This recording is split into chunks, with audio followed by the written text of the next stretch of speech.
जय श्री राम। बहुत स्वागत आपका आपके अपने बेहद खास कार्यक्रम में। मैं हूं आपके साथ आपका अपना आचार्य राज मिश्रा। तो मेरे तुला राशि के प्यारे जातक जातिका कैसा व्यतीत होगा आपका 2025।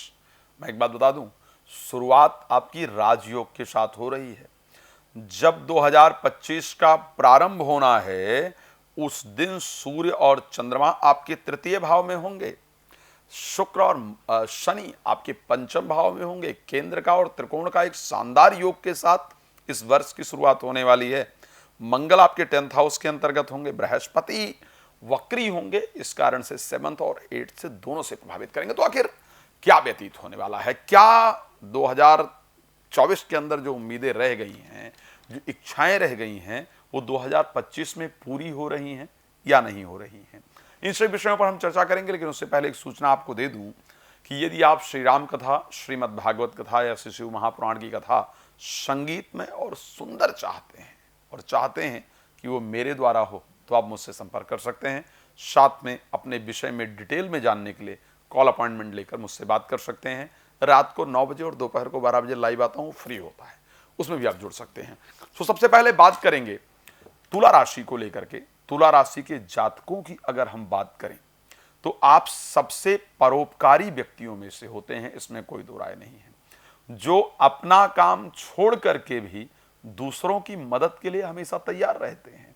तो क्या जो आपने अभी तक मदद की है, जिसका परिणाम आपको पॉजिटिव नहीं मिला है, जिसका सपोर्ट किया है, जिसके लिए अच्छा प्रयास किया है, वहां से धोखा ही प्राप्त हुआ है, तो क्या 2025 में इसमें सुधार आने वाला है, इसकी चर्चा करेंगे। सबसे पहले बात कर लेते हैं, इस चीज की भी बात करेंगे कि आखिर एक ही राशि के 4 लोगों के साथ अलग अलग प्रकार की घटनाएं क्यों घटित होती हैं, 2025 में क्या खास रहेगा, इस पर चर्चा करेंगे। सबसे पहले आपको बता दें, चित्रा नक्षत्र के 2 चरण, स्वाति नक्षत्र के 4 चरण और विशाखा के 3 चरण को मिलाकर के बनती है तुला राशि। ये 3 नक्षत्र स्पेशली तुला राशि के अंतर्गत होते हैं। तो ऐसे कंडीशन के अंतर्गत मंगल चित्रा नक्षत्र के स्वामी, राहु विशाखा नक्षत्र के स्वामी, राहु स्वाति नक्षत्र के स्वामी और बृहस्पति विशाखा नक्षत्र के स्वामी। तो मंगल, बृहस्पति और राहु आपके नक्षत्र स्वामी, शुक्र आपके राशि स्वामी, इन 4 प्लैनेट का विशेष प्रभाव आपके जीवन पर रहता है। इनका परिवर्तन आपके वर्ष में, आपके महीने में, आपके दिन में परिवर्तन लेकर के आता है। तो 2025 में इन्हीं के परिवर्तन के ऊपर मैंने कहा कि अलग अलग 9 प्रकार के लोग होते हैं। तो अलग अलग जो परिवर्तन होता है ग्रहों का, वो सभी व्यक्तियों पर अलग अलग प्रभाव डालता है। चलिए अब अगर हम बात कर लें, थोड़ा सा और डिटेल में जाएं, तो हम ये जानने का प्रयास कर सकते हैं कि अगर आपका जन्म तुला राशि के प्रथम चरण में हो तो धन का सुख अच्छा मिलता है, यानी पिता पारिवारिक लोगों का धन का सुख होता है और धन का भोगने वाले होते हैं। इसी से रिलेटेड कार्य इत्यादि करना चाहिए, उस पर नहीं जाऊंगा, नहीं तो वीडियो बहुत लंबी हो जाएगी। दूसरे में हो तो भी धन की परिस्थिति अच्छी रहती है, लेकिन तुला राशि के तीसरे चरण में जन्म होने से आर्थिक प्रॉब्लम बहुत ज्यादा रहती है। इसलिए कहा जाता है कि राम और रावण की राशि एक ही थी, लेकिन दोनों के विचारों में बड़ा भिन्नता थी। तीसरे चरण में होने पर धन की दिक्कत, चौथे चरण में होने पर बोलने में प्रॉब्लम होती, मीन्स अपनी बातों को हम ढंग से रख नहीं पाते हैं। पांचवें चरण में जन्म हो तो बहुत मेहनती, बहुत कर्मज्ञ होते हैं। छठे चरण में जनरली अपोजिट लिंग की तरफ, यानी अपोजिट सेक्स की तरफ, अगर महिला है तो पुरुष और पुरुष हैं तो महिला के प्रति अट्रैक्शन बहुत ज़्यादा होता है और उस पर उधर समय बहुत नष्ट होता है, ऐसा देखा जाता है। सातवें में हो तो माता पिता के बिल्कुल भक्त होते हैं। आठवें में हो तो राज्य मान्य होते हैं, बहुत सफलता प्राप्त होती है, पुरस्कार इत्यादि प्राप्त होता है, रिस्पेक्ट प्राप्त होती है।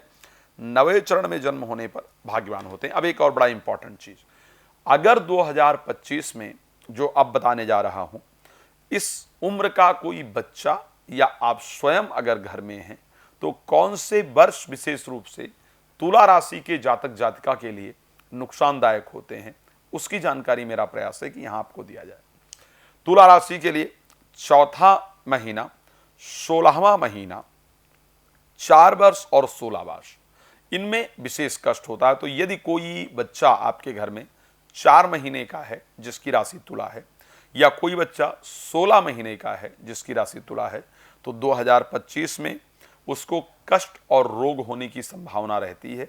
इसलिए उसके स्वास्थ्य का प्रॉपर ध्यान रखिएगा कि चौथे महीने में और 16वें महीने के अंतर्गत बच्चे को कष्ट होता है अगर वो तुला राशि का हो। साथ में 4 वर्ष और 16 वर्ष, ये ध्यान रखिएगा, जल से विशेष प्रॉब्लम होती है। तो कोई बच्चा अगर घर के अंदर 4 वर्ष का है, कोई बच्चा 16 वर्ष का बेटा बेटी है, तो प्लीज उसका ध्यान रखिए और 2025 में उसको गहरे सरोवर, तालाब इत्यादि में स्नान करने से मना कीजिए, नदी इत्यादि में स्नान करने से मना कीजिए, क्योंकि ये वर्ष जलघात के लिए, जलघात देने वाले होते हैं, नुकसान देने वाले होते हैं। 21 वर्ष और 35 वर्ष के यदि आप हो रहे हैं 2025 में, तो ऐसे परिस्थिति में शरीर में रोग होने का भय रहता है, तो अपने हेल्थ का प्रॉपर आपको ध्यान रखने की आवश्यकता है। 41 वर्ष में कुछ शारीरिक दोष होता है, शरीर का ध्यान रखना होता है। अगर 51 वर्ष के आप हो रहे हैं 2025, तो ऐसे कंडीशन के अंतर्गत देव दोष के कारण, यानी पितृ या देव के कुपित होने के कारण आपके जीवन में बहुत कष्ट आता है। तो ऐसे कंडीशन में किसी अच्छे मार्गदर्शक के माध्यम से आप भगवान जानकारी लेकर के भगवान की आराधना, देव पितृ की आराधना करने से आपको लाभ प्राप्त होगा। 61 वर्ष की अगर आयु है तो यहाँ भी शरीर को भयानक समस्याएं होती हैं, मृत्यु जैसी पीड़ाओं का सामना करना पड़ता है। अगर आपकी कुंडली में चंद्रमा पर शुभ ग्रह की दृष्टि है, तो ऐसे कंडीशन के अंतर्गत लग्न पर शुभ ग्रह की दृष्टि है और 85 वर्ष की अगर उम्र हो चुकी है, तो 85 वर्ष के बाद अगर 2025 में बैसाख में शुक्ल पक्ष में त्रयोदशी तिथि और शुक्रवार और चित्रा नक्षत्र एक दिन पड़ा, तो ऐसे कंडीशन में इस संसार से विदा लेने तक का समय आए, इस प्रकार ज्योतिष में कहा जाता है। चलिए, अब बहुत सारी बातें हैं जिस पर चर्चा करेंगे, लेकिन सबसे पहले आपको बताते हैं कि 2025 में आपके ग्रह किस किस हाइलाइटिंग पॉइंट्स को दर्शा रहे हैं। मैंने आपको बताया किस उम्र में अगर हैं 2025 में तो आपको क्या सावधानी रखनी है। 2025 में प्रारंभ ही होगा, शुक्र जो आपके होंगे वो स्वास्थ्य को लेकर के क्या परिस्थिति रहेगी। तो 2025 में हेल्थ के पॉइंट ऑफ व्यू से अगर मैं बात करूं तो मुझे बेहतर परिस्थिति आपकी राशि पूरी तरह से दर्शा रही है। कुछ समय होगा जिस समय सिर्फ स्वास्थ्य का आपको ध्यान रखना है, अन्यथा अगर मैं पूरे वर्ष बात करूंगा तो मैं हेल्थ को लेकर के एक बेहतर परिस्थिति देख पा रहा हूं। कारण है राशि स्वामी शुक्र जब वर्ष का प्रारंभ होगा तो आपके पंचम भाव में गोचर करेंगे। तो सबसे पहले पंचम भाव शनि के साथ गोचर करने के कारण स्वास्थ्य को लेकर के बेहतर परिस्थिति देंगे, लेकिन कुछ समय ऐसा रहेगा जब स्वास्थ्य पीड़ा दे सकता है। 28 जनवरी को शुक्र जब मीन राशि में जाएंगे तो छठे भाव में जाएंगे और उस टाइम पर राहु वहां पर गोचर कर रहे हैं। तो ऐसी परिस्थिति में राशि स्वामी वो भी शुक्र 6th हाउस में जाने से आपके मोटापे में वृद्धि, शुगर लेवल का हाई होना, स्वास्थ्य में प्रॉब्लम इत्यादि इस प्रकार की परिस्थिति दिख रही है। तो खास करके 28 जनवरी से लेकर के और 30 मई 2025 तक ध्यान रखिएगा, 28 जनवरी से 30 मई 2025 तक यहाँ पर हेल्थ में छोटी मोटी प्रॉब्लम यानी आपको ध्यान रखने की आवश्यकता रहेगी, अन्यथा आपका स्वास्थ्य बेहतर रहेगा। एक और समय रहेगा प्लीज, 29 जून से लेकर के और 26 जुलाई, ये करीब जो 27-28 दिन का समय होगा। यहाँ पर आपके जो राशि स्वामी रहेंगे, यहाँ पर आपके राशि स्वामी स्वग्रही होंगे लेकिन 8th हाउस के अंतर्गत जाकर के गोचर करेंगे। तो यहाँ भी स्वास्थ्य को लेकर के थोड़ा ध्यान रखने वाला होगा। अन्यथा अगर मैं पूरे समय की बात करूं तो आपका हेल्थ करीब 2025 में मुझे बेहतर नजर आ रहा है, दिक्कतें नजर नहीं आ रही हैं। तो स्वास्थ्य को लेकर के प्रसन्न रहने की आवश्यकता है।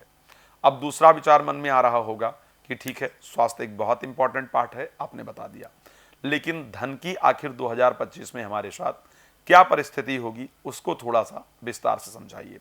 तो आपको बताना चाहता हूं, धन की जो रिस्पॉन्सिबिलिटी आपके राशि में है वो मंगल के पास है और धन की पूरी रिस्पॉन्सिबिलिटी आपके राशि में सूर्य के पास है। अब 11th हाउस और 2nd हाउस, यानी बृहस्पति का जो गोचर है वो आपके 8th हाउस में होने से प्रॉपर उनकी दृष्टि जो है वो 2nd हाउस पर पड़ेगी और मई तक रहेगी। उसके बाद भी करीब करीब वक्री होंगे 13 नवंबर को, फिर कर्क में जाएंगे 18 अक्टूबर को, मिथुन में जो प्रवेश करने वाले हैं वो 14 मई तक। तो 14 मई तक वृष राशि में रहेंगे। 2nd हाउस को दृष्टि देने से आपकी जो फाइनेंशियल पोजीशन है उसको निश्चित रूप से बेहतर रखेंगे, इसको ध्यान रखिएगा। यहाँ पर दिक्कतें आपके लिए नहीं होंगी। तो फाइनेंशियल पोजीशन के अकॉर्डिंग अगर मैं देखूं, आर्थिक परिस्थिति, एक और अच्छा प्रभाव आपके जीवन में होने वाला है 2025 के अंतर्गत, क्योंकि शनि जो अभी तक आपके पंचम भाव में गोचर कर रहे थे और लाभ भाव को अपनी दृष्टि दे रहे थे, वो शनि परिवर्तित हो जाएंगे, वो चले जाएंगे मीन राशि में 30 मार्च को। तो मेरे दृष्टि से फाइनेंशियल पोजीशन की अगर मैं बात करूं तो इस वर्ष में काफ़ी अच्छा रहने वाला है, सुधरने वाला है। लेकिन मैं हमेशा एक बात कहता हूं, हमेशा चीज़ें अनुकूल नहीं रहती हैं, हमेशा चीज़ें प्रतिकूल नहीं रहती हैं। एक बार भगवान कृष्ण ने अर्जुन से एक शब्द कहा कि एक ऐसा शब्द लिखो जिससे जो खुश आदमी है वो दुखी हो जाए और जो दुखी आदमी है वो खुश हो जाए।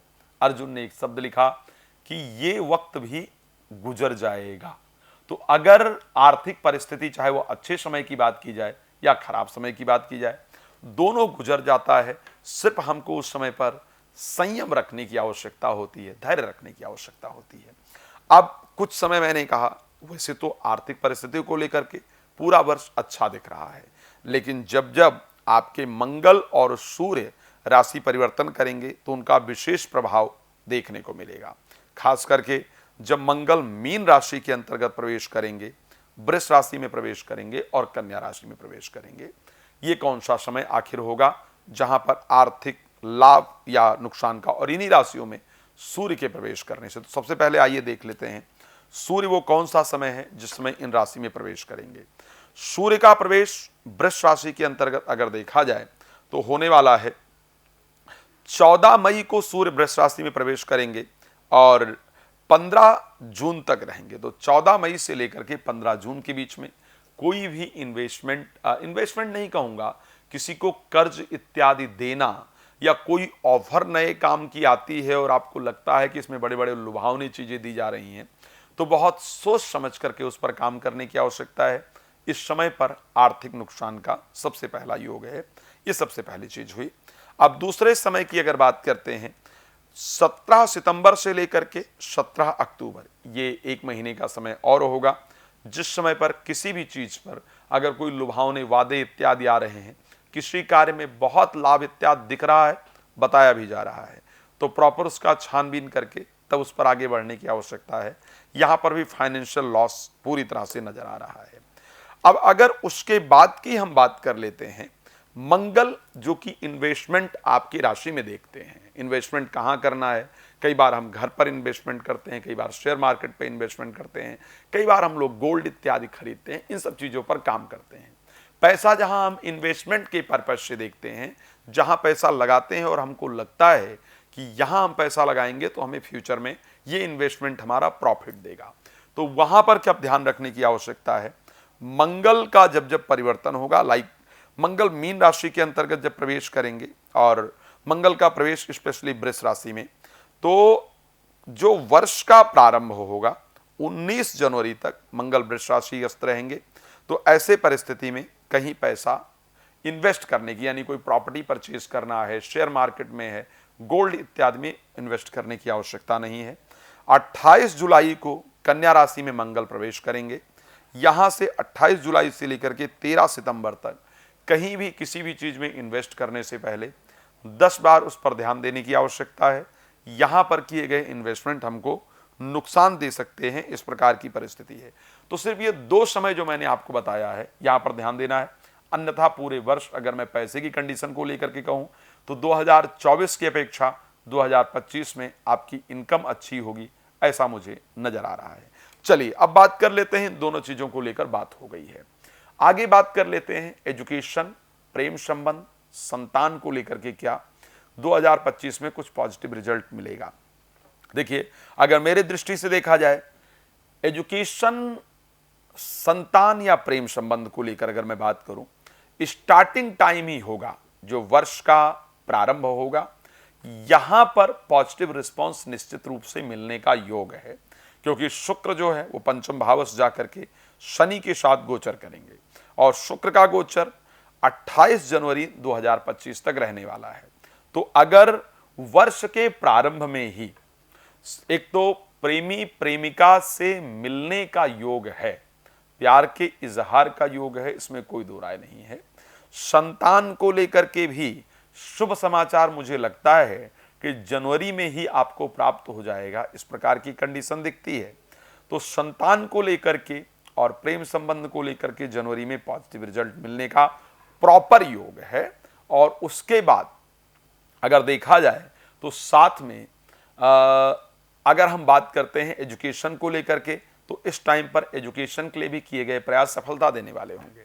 लेकिन अगर मैं बात करूं कि इसके बाद, तो इसके बाद क्योंकि शनि मीन राशि में प्रवेश कर जाएंगे तो एक बहुत अच्छे रिजल्ट को दें इन तीनों चीज़ों को लेकर के, चाहे मैं संतान को लेकर के बात करूं या मैं प्रेम संबंध को लेकर के बात करूं या मैं एजुकेशन को लेकर के बात करूं, इन तीनों की चीज़ों की दृष्टि से बहुत बेहतरीन नहीं नजर आ रहा है।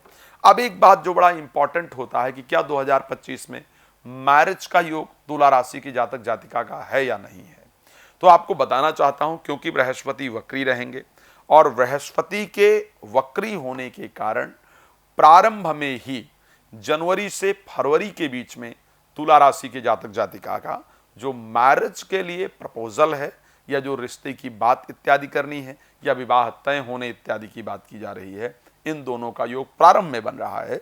बाद में परिस्थितियां बहुत अनुकूल नहीं दिख रही हैं, शायद परिस्थिति बहुत बेहतर नहीं रहेगी, तो प्रारंभ में ही विवाह इत्यादि को लेकर के आपको पॉजिटिव रिजल्ट की प्राप्ति होगी। क्या नौकरी में कोई बड़ा परिवर्तन 2025 के अंदर दिख रहा है? हाँ, यहां पर जरूर मैं कहूंगा कि बहुत बड़ा परिवर्तन आपके लिए होने जा रहा है। 12 वर्ष बाद बृहस्पति एग्जॉल्टेड 18 अक्टूबर 2025 को कर्क राशि में होने जा रहे हैं आपके 10th हाउस के अंतर्गत। तो प्रोफेशनल लाइफ और बिजनेस को लेकर के 2025 बहुत बेहतर रहेगा आपके लिए। 2025 में नीला रंग सबसे लकी कलर रहने वाला है। 2025 में जनरली फ्राइडे आपके लिए लकी डे रहेगा, हमेशा आप ध्यान रखिएगा। और जो लकी दिशा रहेगी 2025 में वो आपके लिए नॉर्थ ईस्ट रहेगी।